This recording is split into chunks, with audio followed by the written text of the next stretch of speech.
Okay, now we're going to start again. Could we please state our intentions for today? Julia, would you like to go first? Yes. So my intention is to have a better understanding of psychic perceptions and things without so much fear around it for me, and how to probably navigate that with more boundaries, so that I can be in less fear of the stuff that I experience. So Thanks for sharing that. Okay, great. Claire, would you like to go next? Sure. My intention is to know and to live according to intuition and how that relates to psychic abilities. Great, thanks. And both of you, could you please mute again? Julia, mute again. Thank you. Annabelle? So I would like to have more clarity. I feel a lot of confusion right now. So. All right, thanks. Thank you for that. Ishmael? My intention is to be more centered in truth and be able to deepen my relationship to trust and my intuition. Thanks. Could you please repeat that louder? I could barely hear you. My intention is to be more centered in truth and to deepen my relationship and trust in my intuition. Thank you. That's beautiful. And Althea, we can't hear you today, but please state it to yourself because it's important. Okay. All right. So today I'm going to give a short lesson. I'll start working one-on-one with people. And if there's time, I'll give some short psychic readings. So anything I say today, please don't believe it. Please don't believe anything I say today. I don't have to say that to you, right? You already know that it has to resonate with your own intuition. And in order for it to resonate with your own intuition, you have to not be thinking. So, one of the prerequisites for this class was to not take notes, because a lot of times when people take notes, they're already in their mind. They're already doing something, like they're doing something with their hand and they're kind of doing something other than just being present. So a lot of intuition has to do with being present in your body. And I'll talk a little bit about how I personally see intuition and psychic abilities. So I personally think that if you're a real human, which means you have to be a real human, and a lot of people aren't real humans, but if you're a real human, then you have intuition. It's just a part of being a real human. Just like you can hear and you can see and you can smell, you also have intuition. And what I'm about to say is a lesson in and of itself, but I personally think that a lot of people don't quite have access to their intuition because they have something like hysterical blindness. When you have hysterical blindness, there's nothing wrong with your eyes, there's nothing wrong with your brain, but because of trauma, you just can't see, right? And I think a lot of people have hysterical blindness when it comes to their intuition. And as you know, our society doesn't really teach you how to use your intuition, and our parents don't really teach us how to use our intuitions, right? Like all of society is almost geared towards thinking and using your mind, which is completely antithetical to intuition. So I think that everyone who's a real human is intuitive. So that's not us. If we're here in the room today, we think we're psychic, and that's different. So to me, being psychic is a talent that you're born with. I think of it as a spiritual skill. And just like anyone can run and anyone can sing, there are certain people who have a talent and a gift, right? They just have something, they were just born a certain way where they can go above and beyond everyone else. And even if you have that talent, even if you have that inborn trait, you really need to train it in order for it to express itself at the best of its ability. Does this make sense so far? Okay, so I feel the same about your psychic ability. You really need to train it in order for it to express itself at its maximum capacity. And what does that look like? Well, I personally think that your intuition is your spiritual GPS system for you to find your true self again. So you may or may not buy into how I believe the world works, but I believe that you have a true self and you were born to express this true self. And as you know, you are probably living through your false self right now. You can also call that ego or your mask or whatever. And your false self helped you fit into your family, fit into society, etc. And that false self thinks. That false self has reasons, like it's okay because da da da da da. Your intuition is your inner guide that brings you back to your true self if you so choose to take that journey. And as you know, many people choose to not take that journey, or they think they're on that journey, but they're doing something through their ego. So they're not really getting that far, if that makes sense. In my personal opinion, that journey requires a series of ego deaths and rebirths. And this can feel scary for a lot of people. So they want to stay safe. It's not staying safe. They want to stay safe, but really just stay the same vibration as before. So your intuition has everything to do with you. So if you receive intuition, which in my opinion is a feminine quality, like receiving is a feminine quality, then the information you receive has to do with your spiritual growth. So even if that means make a left and not a right, because if you make a left, you might run into someone and have a conversation that changes your life, or buy a small coffee or a large coffee because you're listening to your body. Or don't drink coffee, even if you're addicted to coffee, because your ego or your mind is addicted to coffee. So your intuition has to do with you. And that's why I think everyone is intuitive. However, if you're psychic, in my opinion, you're going out. It's masculine. You can say that your third eye or your sixth chakra, it can be both feminine or masculine. And certain chakras are feminine, certain chakras are masculine, if you believe that. And the sixth chakra is both. So if you can go out, that means you can see things that have nothing to do with you and your spiritual mission. Does that make sense? And most likely you see things about other people, or you see things about the world, right? And when I personally give psychic readings, a lot of times people think they want a reading, but they fight me, especially if they're in their minds. So when they fight me, I have to like do something to electrically pass through the barrier that they put up in order to find the information that their true self wants me to give to them. And that kind of martial arts quality of my psychic ability is something I had to train. You know, you don't pick up a sword and the first day you're great at it, obviously. And if you're a musician, you know that, you know, the most musicians I know, if they don't practice 2 hours a day, they lose their skill set. 2 hours a day, right? So what am I doing? Am I giving psychic readings 2 hours a day? I'm using my intuition like 24/7. Like I hardly think. And I don't like logic, because logic keeps you at your old vibration. So I'm sure you've experienced this where you have an intuition, and then your intuition is something like, oh, I need to move to Bali, you know? And then you start thinking, well, I can't afford that. Well, my mom needs me and she's kind of sick, you know, right? And then you don't move to Bali. So I don't do that. And it took years of discipline and practice to get to a point where I feel very comfortable. Oh, I'm just gonna move to Bali. I don't care if I have to give up everything I have right now. And what if I have a lot that my ego likes and feels safe with? Give it up. It's discipline. It's like a soldier's path. And so I personally believe that if you're here, then you must have some sort of spiritual mission that has something to do with others in some kind of way. Like even if you can run really fast or sing really well, and that's part of your spiritual mission, what do you think that does? Like, why do you think someone might have a spiritual mission to have like the most beautiful voice on earth? Like, does someone have an answer for that? Like, why would someone have a spiritual mission where they are the fastest runner on earth? Like, what's the point of that?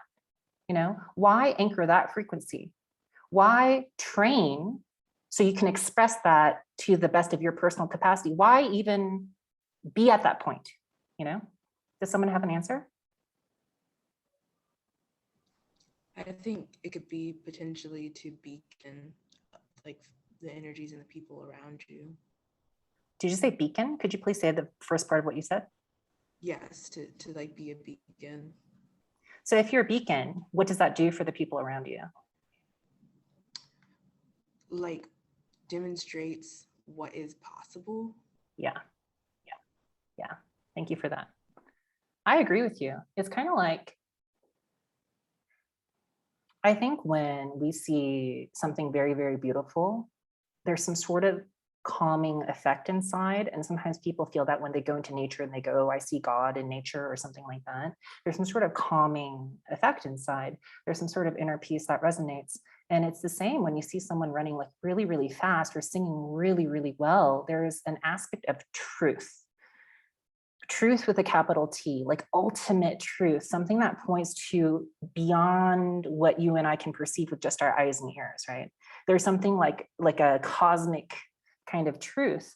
And I personally believe, which you don't have to agree with me, but I believe that if you're psychic, most likely you're supposed to help people get to their truths. Because if you wanted to get to your truth, then just use your freaking intuition. But if you have a psychic ability, you're seeing beyond you, right? You're seeing beyond what other people can see. So I would say that you have a great responsibility, because if you're the fastest runner on earth, but you don't train well and you lack discipline and you eat junk food and you just don't go to practice, well, you failed yourself. And you probably failed everyone around you who would have been inspired by you. If you're psychic, you can be a really dangerous person if you don't have discipline. Because you can imagine, oh, my psychic ability said that you have to do this, right? How fucking manipulative is that, right? And I don't know if you've ever received psychic readings where the person does not have the highest vibration, they don't have the cleanest energy, and they don't have good discipline or boundaries, and they mix their thinking and their belief system with whatever true messages they received, right? So you got a dirty reading. I personally have experienced a ton of dirty readings where it's like, I mean, this little aspect of what you said, like 10% of what you said resonated with me. Or that same psychic gives a lot of readings to a lot of people and they kind of say the same thing to everyone. You know, it's not individualized, it's not personal, it's not accurate. And so I'll speak to this a little bit. Any thoughts, questions, or comments so far on what I've said so far? Okay. So I was saying that if you want to express your psychic ability, it takes discipline. You have to train. And I was saying, well, how do you train? Well, first and foremost, use your intuition.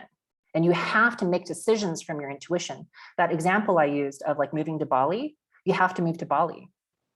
You're not allowed to think yourself out of what your intuition told you to do, because then you are necessarily lacking discipline. And so if I get a psychic reading from you, it's from a person who lacks discipline. That's dangerous. So to me, I teach something called the vibrational scale. It's something I created because it's helpful.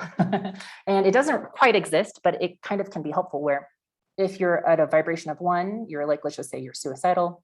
If you're a vibration of 10, you're living your true self. You're living your spiritual mission and you trust yourself.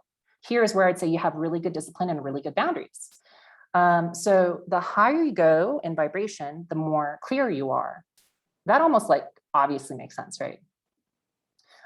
Does anyone disagree with that?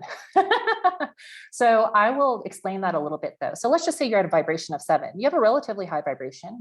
You've done some healing work, you know, but you know you're not quite like in your full power, or there is some aspects of your life where you don't have discipline. That's okay. Well, what's going to end up happening is if you give a psychic reading to someone at 7, what do you think you have access to? You know, how clear are you? You could say you're 70% clear, right? So you don't want to get a psychic reading from anyone who's 70% clear, because they're going to tell you this stuff will be true, right? You can almost say that this stuff, they can't even access. You can almost say that. So,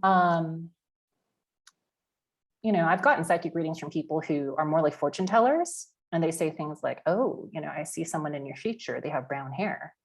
Do you think that turns out to be true? What does that feed? Does that feed my true self or my false self? What does that help? Does that help my true self or my false self? Does someone want to answer? Annabelle? Yeah, your false self. Yeah.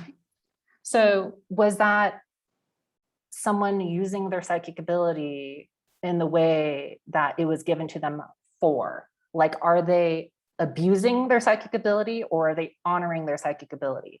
I only gave you 2 choices, but whatever. Like, are they honoring their psychic ability by giving psychic readings like that? Claire, do you want to say something? I was just thinking, like, if you're not helping them tap into their own intuition, is that not using it to its most effective capacity? Like, if you're giving them answers, if they're looking for answers outside of themselves, so you're, instead of like giving tools of how to find it within. So I asked you a question, which was a yes or no answer, and Oh, you I'm asked me a sorry. new question. Yeah, did you Okay. notice that that was slightly less present? Did people notice? As you're kind of already thinking something new in your mind, you weren't really present. That's okay. But I want to point that out because that kills your intuition. You know, it's okay to ask that question, but when that's naturally occurring. So I was asking a yes or no question. Is someone who gives a psychic reading who says, oh, I see a man in your future, he has brown hair. Is that honoring or abusing your psychic ability if you give that kind of reading? That's honor, or that's abusing, excuse me. Okay, right. Thank you. And I know I really reduced it down. I made it very, very simple and I made it very black and white, which is not how life is. But, you know, we're chugging along on this lesson today. So my argument is if you want to use your psychic ability, which is your spiritual gift, it's not some sort of party trick. I know so many people who have some kind of gift and I ask them, how do you want to use your gift? And they're like, well, I have a business. And it's a mundane business, has nothing to do with spirituality. And I'd like to have, you know, a better outcome in my business. So I'd like to train my psychic ability for that. Abusing or honoring? Someone answer. Julia? Abusing. Right. So again, I know I made it really black and white, which is not necessarily how life is, but that person does not have the right or sufficient motivation to truly tap into their psychic ability in the cleanest way. And that's pretty much having a talent to win a gold medal at the Olympics, but not really caring if you go to the Olympics or not. You know, you have the talent, but you don't have the right motivation. You kind of need to live, eat, and breathe winning a gold medal at the Olympics to have the motivation to do all the sacrifices necessary to actually win at the Olympics. And you could see that I told you my personal life is to just move to Bali and I will give up whatever my ego is clinging on to. And that takes a lot of practice. And so I'll say that if you're here and you really want to express your psychic ability, get your ass to here. This is what you need in order to truly express that psychic ability. Because let's say you're here, we've all been there, close to 1. Let's say you're like a 2.7. If you have a psychic ability, most likely, if you're open and you can't close it, you feel kind of schizophrenic and you might be under psychic attack. You might have something like, some people see ghosts, like that's their natural psychic ability. That's just not really in my realm, but, and they're happy with it, but it's not necessarily high vibration. And I think if you've been less healed than you are today, and you had a psychic experience, it might have felt like a nightmare. Do people resonate with that? Yeah. Okay, so what I see is a lot of people who are afraid of their own psychic abilities, because let's just say that like you're here and you're psychic. If you open your psychic ability or you let it do something, you're just going to be like a victim to it. If you're here, maybe you can start giving practice readings. They're not going to be accurate. Well, they'll be like 70% accurate, you know, but you won't feel necessarily as scared as if you're here, you know. But I'm saying, even if you're here, you might be giving the weird kind of reading where you're like, you know what, I think your business should do X, you know, like, I think you should, like, kind of more like giving recommendations as opposed to giving information that really opens the other person. Okay, so any thoughts, questions, or comments about the lesson so far? I have a question. So with a high vibration reading, the goal then would be to kind of open them up to their true selves, like be speaking their true selves back to them, instead of like a lot of like list like predictions, like you're kind of tapping into their soul, kind of that. Yeah, and yeah, that's great. Thank you for saying that. You don't have to agree with me, but I personally think that that's what psychic readings are for. Right? That's just my personal opinion. You don't have to agree with me. And there's like a million working psychics out there who don't agree with me. and they make their living off of a business of giving level 6 psychic readings. And guess what? If you're at level 6 or below, that actually might feel helpful to you, right? Because a level 6 psychic reading still has more clarity than you if you're level 4. And it's a little bit weird to call people levels, but it's just a vibrational scale thing. Any other thoughts, questions, or comments? Okay, so I'll say the final part. If you're here and I'm telling you to get your ass here, what does that take? So everything your ego is clinging on to here, you have to let that go. You have to be able to lose it. You have to lose everything you're gaining at 7, because what you gain at 7, you pay a cost. And that cost is confusion. Okay.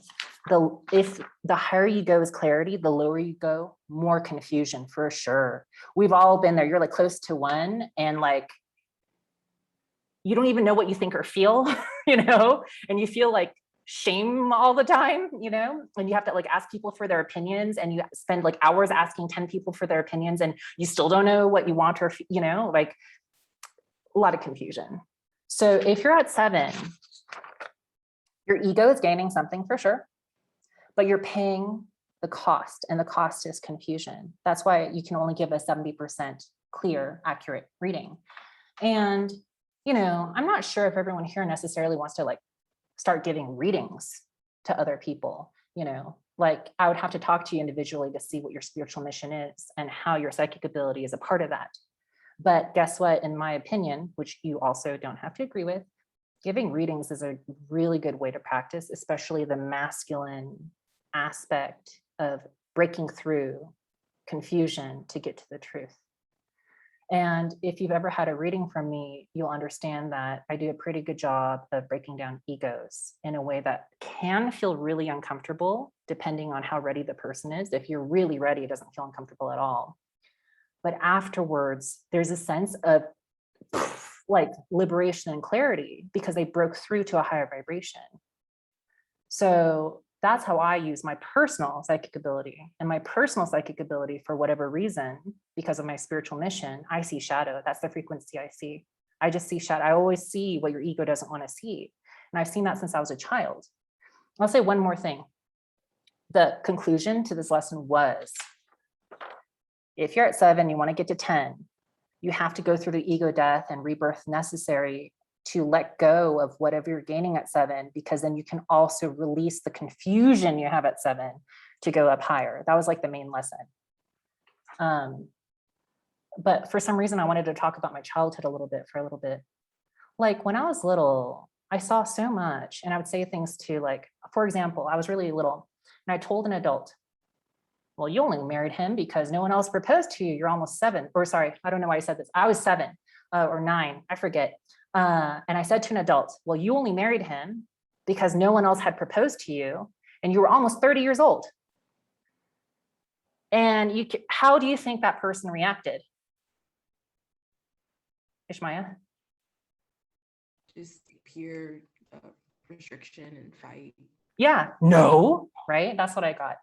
So you can imagine my whole life as a child, I totally see things psychically, right? No. You don't even know how confused I was and how much I didn't trust myself. So I wouldn't be surprised if you had some sort of similar experience, and that can add into your trauma and feeds into your ego victim. So I'm like, please get over that, because if you like masturbate that, like, people don't see me. Get over that. Like, you have to go higher in vibration. Don't get stuck on people don't see me. Don't go to your therapist with people don't see me. Just understand that that just happens when you can see more than other people can see. And what you see threatens how they feel. If you are naturally a 10 and your family's naturally a 4, and your psychic ability will always be 10, by the way. Like, if you see the truth, it has to be 10. The thing is, if you're open, weird shit can also come in as you're open. That makes sense. That's why you get the nightmare experiences, right? So that's why it's safer to open your psychic ability the higher in vibration you go. But whatever you receive, it should always be a 10. But you can see that if you're like at a 2, even if like down inside, the 10, most of what you receive is psychic attack and entity attack and weird ass shit, you know, that you wouldn't wish upon other people.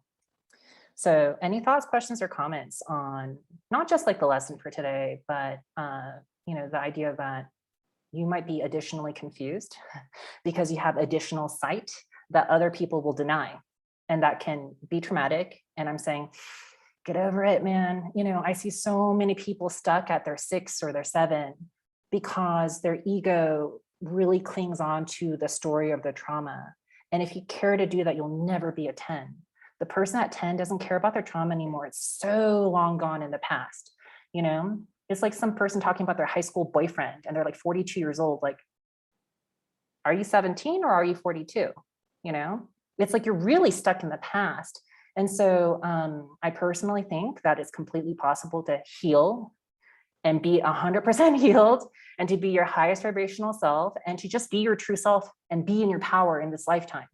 I think there's some sort of weird low vibrational myth out there that like healing is a forever journey. You know, we're on earth to learn lessons, that like the more you heal, the more you realize there is to heal. Look, if you're at 7 and you heal to 8, is there more to heal?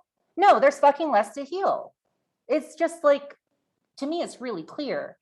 Will you realize more things in your shadow? Yes, you will always have a shadow. There will always be ego and shadow. As long as you're embodied, you'll always have something you don't know about yourself, but that's different than having more to heal.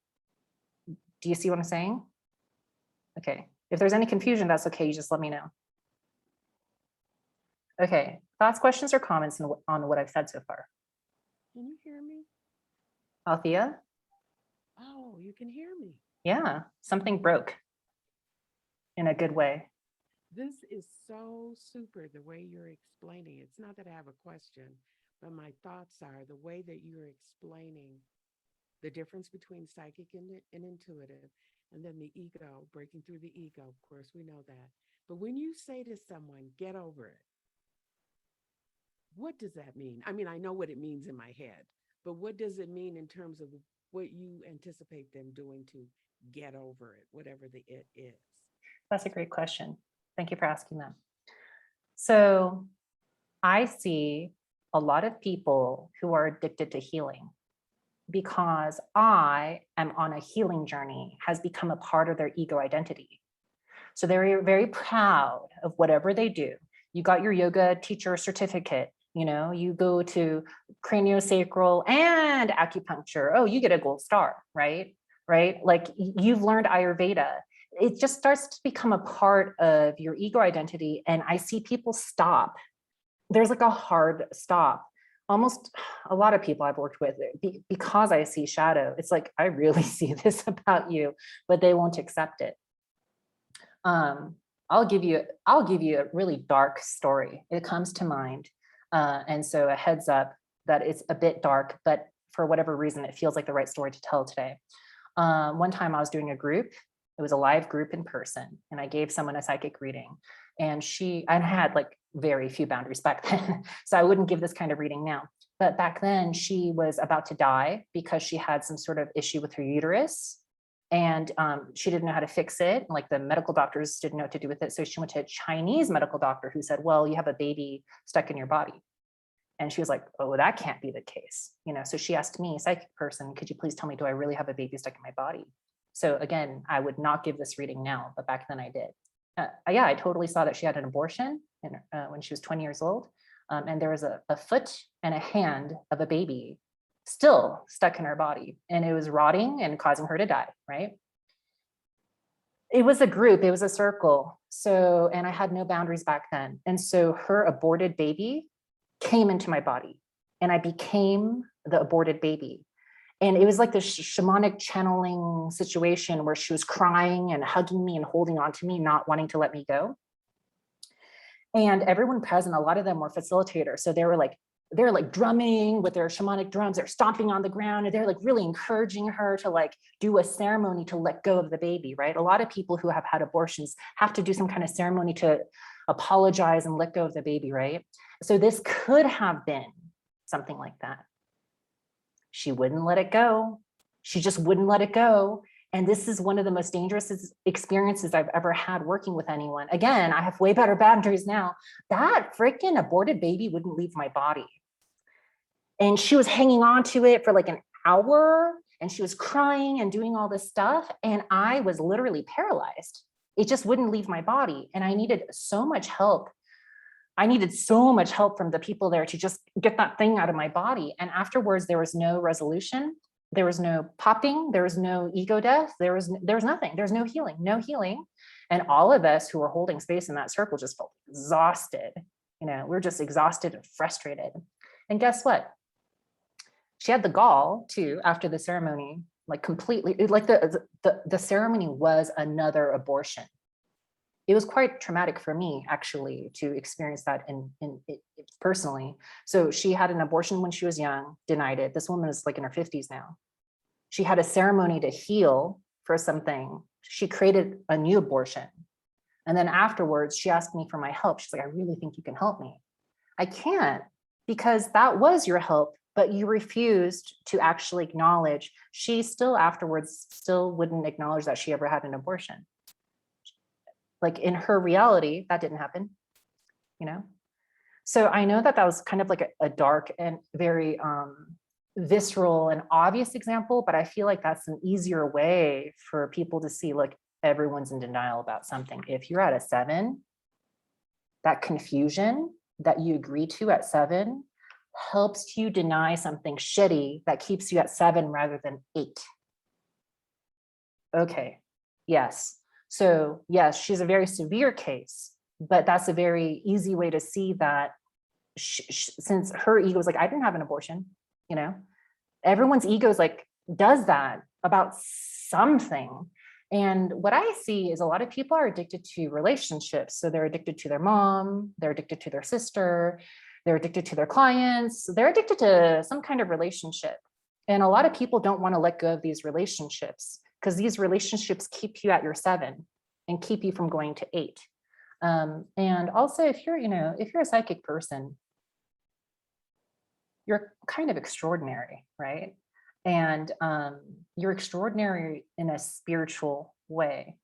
So you have more, I would say, more responsibilities than someone who's extraordinary in a physical way. If you're extraordinary in a physical way, that's great. You're still an example to humanity. But if you're extraordinary in a spiritual way, you must have higher standards for your self-determination, your discipline with yourself, your self-mastery.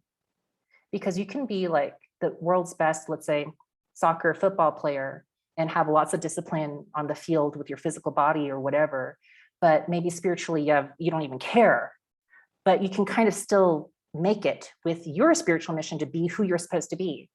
But if you're psychic, to be who you're supposed to be, you need to have the utmost discipline with your spiritual self, which is why, to me, being at your 10, so anything you gain, anything your ego gains from confusion or denial, like that woman denied, you got to let that go and be clear with yourself, and you have to agree to the truth with a capital T. So Althea, how did that land with you?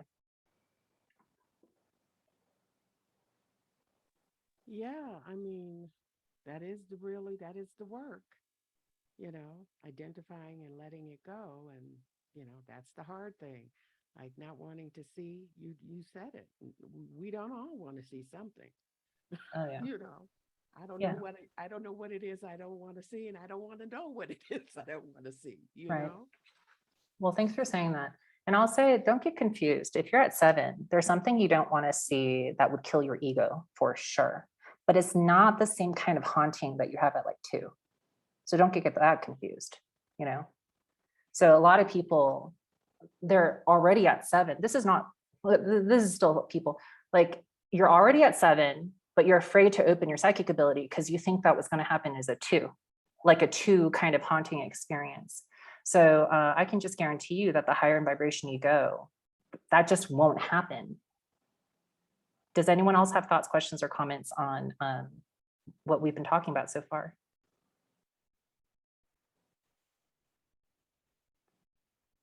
What popped for people? What kind of, if anyone had any kind of pop inside or shift or something happen? Do you want to share? Something that shifted for me was you were talking about how you need to discard of your like outsider status or your drifter thing, or you're like your little shadow, like I'm the misunderstood, like thing. And I think I've been carrying that around a little bit, and I'm kind of beginning to shed that over the last couple months. So I'm still doing that. But yeah. So what popped, if that's something you've already been doing? Just hearing it from somebody else as something that can keep you at a lower vibration, or can keep you kind of down in your growth. And I just like, I was making some YouTube videos, and I was noticing myself talking about myself in this way of like being kind of an outsider, and it was kind of like cringy to watch it. I'm like, that's not helping anything. So it's been kind of slowly shedding, but hearing you say that that's like a big trap, I suppose that kind of is what popped for me. Thanks for sharing. Yeah. It's easy to victimize yourself if you have a psychic ability that you feel like more sensitive than other people. I don't know if some of you have identified it as an empath at some point in your life. I have a whole thing about that. You can check out my channel. I have a whole thing about empaths. But like thinking you're special, that's your ego. That keeps you at 7 rather than a 10. So, when you're really up there, it's hard to talk about. When you're at a 10, there's a lot that's really hard to talk about. But like that I'm special thing feels yucky. That gives you more clarity. That makes you more trustworthy, and you have a much more peaceful life with less suffering. So, okay. Oh, we're moving kind of quickly today, which is so interesting. All right. Okay. I'll give some psychic readings. Who would like to know? And you have to really, really want this, because if there's not a strong intention and you're like curious, but you kind of want to test me, please don't ask me for a psychic reading, because you're being violent to me. And I don't want to be violent to my own body. So if you're not there today, that's okay. Just understand that you're not there today. But who would like to know, what am I not seeing that's keeping me from my spiritual mission? Annabelle, sure. So could you please ask me out loud the sentence or the question, what am I not seeing that's keeping me from my spiritual mission? What am I not seeing that's keeping me from my spiritual mission? All right, thank you.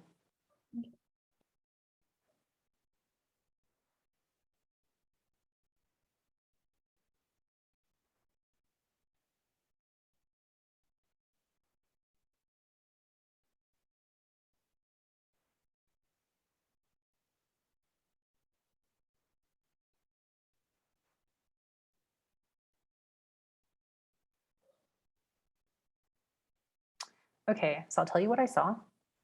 If it resonates, great. If not, you can let it go. You might have nightmares or visions or something that comes only sometimes, and it looks like you're like seeing warfare or something like that, or even you are personally under attack. What I see is like a big dark figure with a big hammer that's just like hammering away. And either you're witnessing them hammering at something, but it doesn't feel pleasant to look at that. It's like looking at war footage. It's not like, you don't really want to be looking at war footage as you eat breakfast cereal, but sometimes you feel like you're being hammered, and it feels as if you're like, well, that's dangerous. I don't want to touch that. I don't want to go further into that because that's dangerous. And it might feed into your personal ego identity as victim as well, where you're like, I'm special. I have nightmares about war footage, like, and that just kind of keeps you stuck. So I'm curious how that resonates. Yeah, it does. It does resonate. Yeah. How does it feel to have me reflect back to you your own personal experience? That I don't know how much you've shared with others, but like, how does it feel to be seen?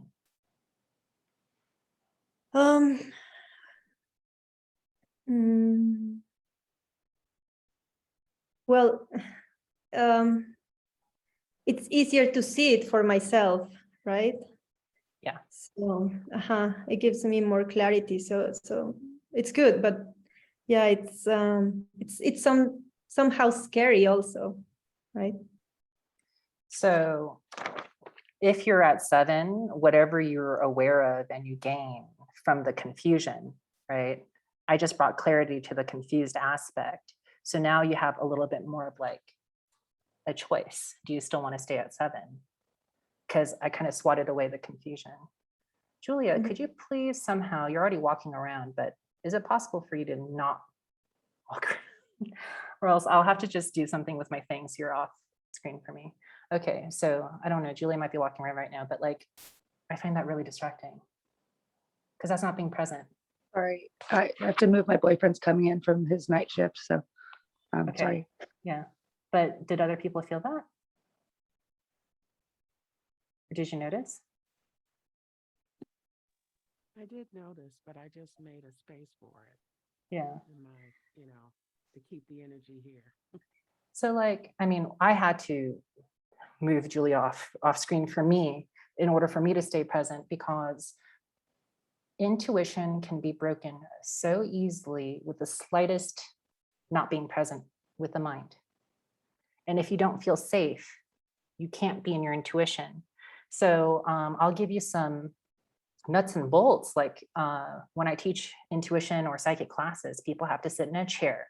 They cannot lean back on a cushion. Their feet have to be on the ground. They cannot be cold. They cannot be hungry. They cannot be hot. They cannot be thirsty. Take care of your goddamn body so you can be present.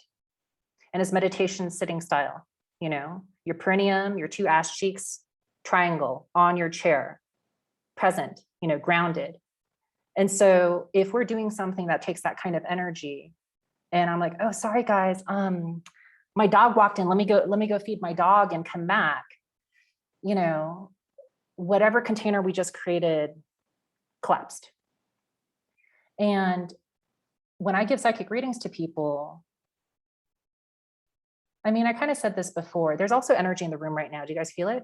Julia, are you feeling like upset or something, annoyed, something? Like I feel something in the room right now.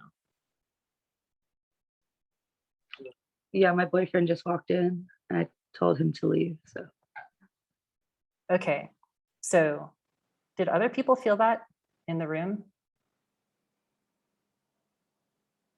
It's okay if you didn't.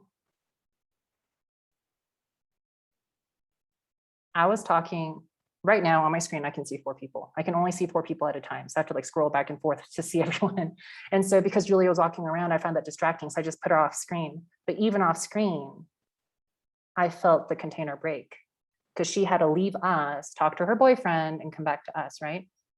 So in the future, Julia, if we're doing a group like this, then it's really important to make sure that you're not in a place that you get interrupted like that, where you have to talk to anyone. Of course, you didn't know that before we started. So, you're not necessarily at fault, but like it affected us and it distracted me.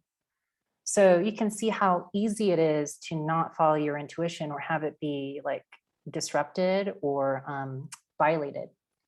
Because when you're in your intuition, it's like an energetic thing. It's not a physical thing. And it starts with your physicality, but it's an energetic thing. And you have to be very, very, very open.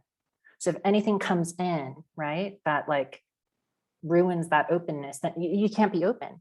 So I was just saying that, psychic readings, for example, I have a posture I require of people. And I've already asked everyone to arrive early. We meditated, and the one person who wasn't present got kicked out. And you saw that. So like I'm an asshole about the container because the stronger your container is, the more your intuition can flourish. And therefore, when you get a signal like you have to move to Bali, you just do it, you trust it. There's no interference, but if you have a leaky, messed up, broken container, it's really easy to overthink and go, oh, I can't move to Bali. Let me not do that. Or let me think about that again in 3 years, Okay. So what came up for people when you saw me give Annabelle a reading and Annabelle's response?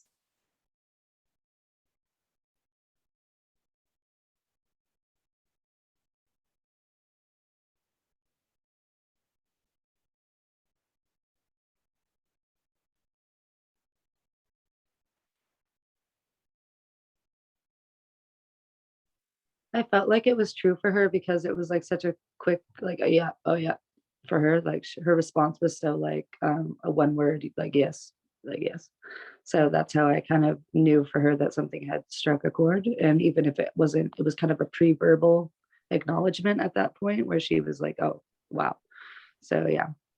So for you as visual, did you feel anything as I was giving the reading? Did you see anything, you know?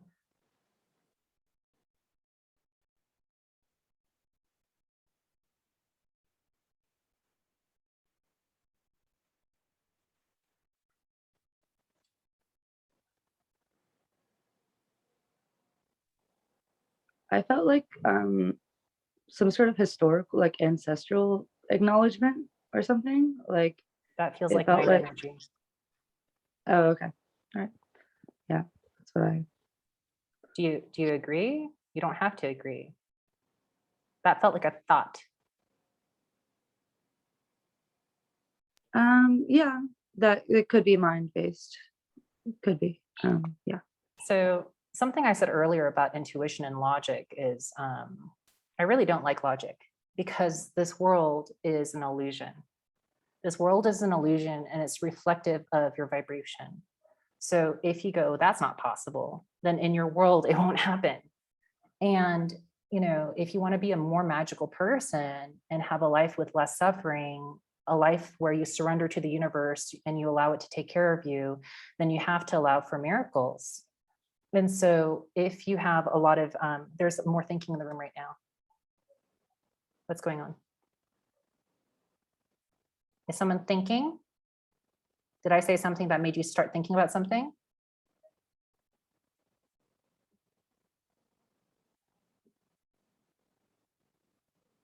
You remember earlier, Claire, when I asked a question and then you responded, but you had like a new question, you know? It's like that level of thinking. People do it all the time, you know? You just have this running thing going on. Someone's thinking loudly right now and it threw me off. It's okay if, yeah, like if you're like, I don't want to say that it was me, it's okay. But I don't know if other people felt that. Did other people feel the thinking invade the space? For me, it felt like reassurance when you were talking about like trusting and miracles. So it felt like something positive. For me, it didn't feel like a distraction, but Yeah, I mean, I was coming from an intuitive place until the thinking came in, and then I couldn't come from an intuitive place anymore, so I stopped talking about that. So here's the thing. If you have an ego at 7, you also have things in your shadow at 7, okay? And like the lower in vibration you go, the stronger your ego is, and the more there's in your shadow that you're unaware of. So the higher in vibration you go, the less strong your ego is. You could say at 10, you have a very light ego, and there's not that much in your shadow that you're unaware of that you haven't incorporated yet, because at 10, you're kind of like okay with everything. Whereas if you're like at 7, you're not okay with a lot of things. You know, a lot of things would break your ego or challenge your sense of safety, or challenge your sense of complacency, I would say. So if whatever I was talking about in terms of miracles and like a magical life or whatever, if that was challenging someone's shadow, that would have been enough. Like any one of us, anyone's shadow, you know, there's multiple people in the room, so it may not have challenged your shadow, but someone else like sitting next to you, then it breaks the container for everyone. So like, it's just something that, I mean, this is what I sense, feel, and this is what I've experienced over time, is especially with like Zoom, it's really interesting. Even if I can be very strict about how I want people to show up, even if you're sitting there, if you're kind of doing something, it can still mess things. So just a second.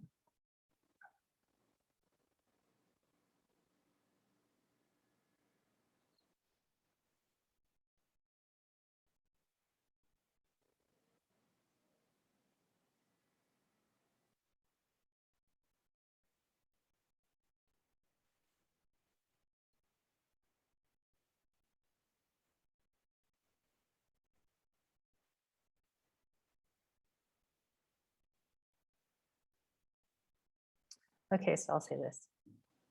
Intuition is a surprise. So if you say anything that makes sense, is probably thinking. And what Julia added was thinking, because it made sense, right? It kind of creates a story that might complete an ego at the kind of level or thinking that maybe, you're used to and it feels right to you.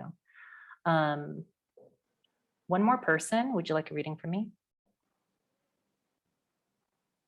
Ishmael? Could you please say out loud, what am I not seeing that's keeping me from my spiritual mission? What am I not seeing that's keeping me from my spiritual mission? Right, thank you.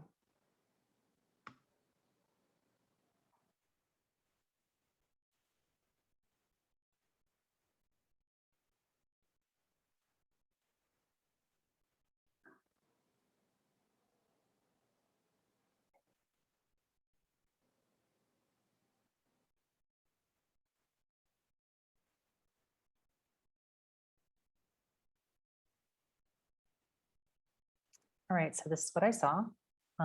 If it resonates, great. If not, you can let it go. It kind of feels like you're fighting all the time, and you kind of have to be like super warrior mode with a knife in your hand, killing zombies. And this might feel like actually in real life, like you're a spiritual warrior in real life. And I also feel like there's like a hand at your throat restricting your throat chakra, your ability to express yourself, express your truth, etc. But it also almost like someone's trying to kill you, like your life is in danger. And so whether or not you've experienced like physical violence in real life or like psychic violence, it feels very distracting at the very least, I'm curious how this resonates.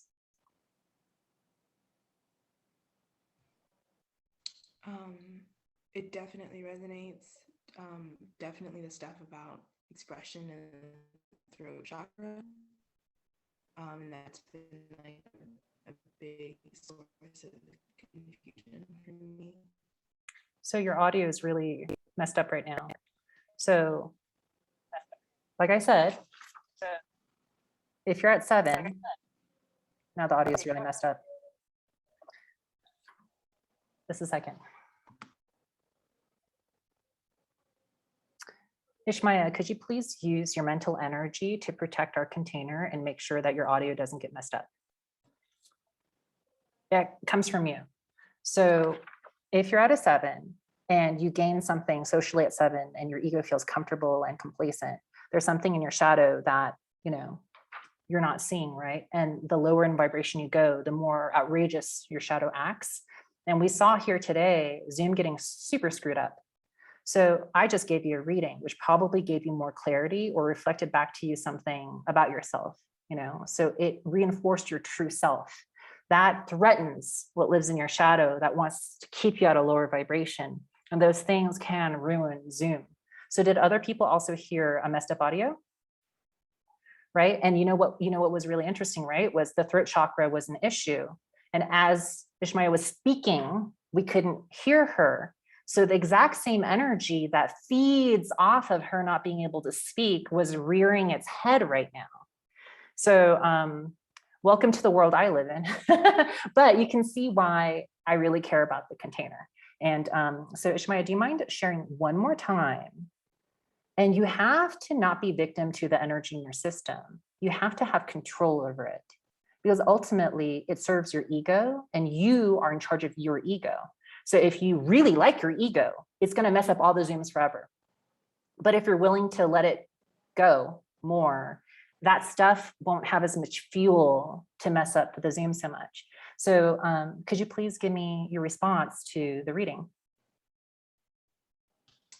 The throat chakra, like clouding, has been like a major source of confusion, and definitely a battle that I have been, or that I am currently like examining and figuring out how to pin down and understand like what the dance looks like. If it's What was it? Dance looks like what? understand like the push-pull of like masculine, feminine. Now you're going into your head. Now you're going into your head. Do people feel that the push-pull, masculine, feminine, you left the present? It's okay if other people didn't feel that. I felt that. Okay, it's very subtle, but that's part of your story. That's part of your explanation to yourself. Ishmael, I don't know if you felt that.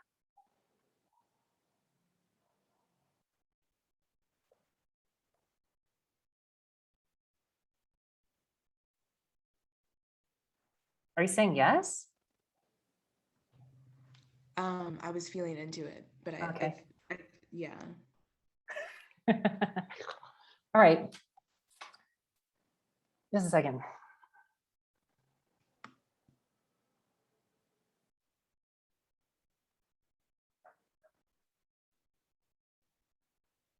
Okay, so I sense like a little bit of confusion.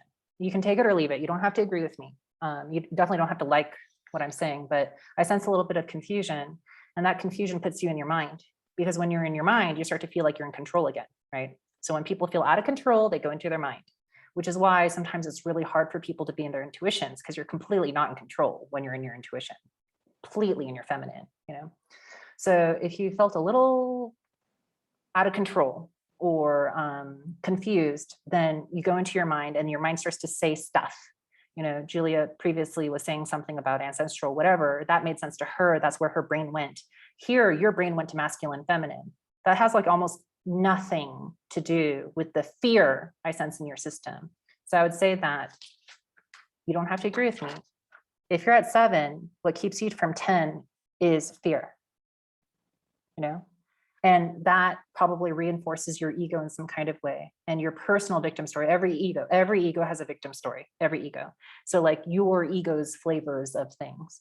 So the homework I'd give Annabelle and Ishmael is, if you really want to use the reading that you got today, not only did you get some sort of reflection of what was in your shadow, you know, some part of you was already aware, right? But you could kind of swat it away because no one else agreed to your reality. But now I'm agreeing to your reality. Now you can stand a little bit more firm on that and like take one step up if you wanted to. So the homework is, what do you gain from this? You know, both situations are slightly nightmarish. What do you gain from this? And a lot of times, I mean, there's so many things you can gain from it. But, and please don't go, oh, I know what I gained from it, and then tell me about something you talk about in therapy. It's in your shadow. It's something you're not quite aware of, you know, but it's like in the fabric of your everyday life. So that's all we have time for today. Does anyone want to conclude and like share what they learned today? Can I just say what I kind of saw with? Sure. Could you speak up though? Oh, can you hear me? Yeah, just yell. Okay. I That's have a better. loud mouth. So I was trying to do it because the last time you asked, what else did anybody notice when you did Annabelle? I wasn't really doing that. So I was trying to do it this time with Ishmael. And what I saw was her standing it was like the whole room was dark. And there was like a hole, like an egg-shaped hole right there in the middle, the only light. She was standing in the doorway with a broom sweeping. I'm so sorry. I didn't realize that this is what you were going to share. So I thought you were going to share something a little bit more present as opposed to giving, you know, your reading, because we're out of time. So if I don't keep time, I'm not taking care of the container. So even if there's even if there's a frustrating feeling that we didn't get to complete whatever, that's our minds. We can let it go. It can be next time or it can be never. But I'm going to end the session in order to keep the time and the safety of the container. All right. So thank you for everyone for being here, for your participation, for your open-heartedness. I really appreciate it. So I'm going to say goodbye to everyone at home.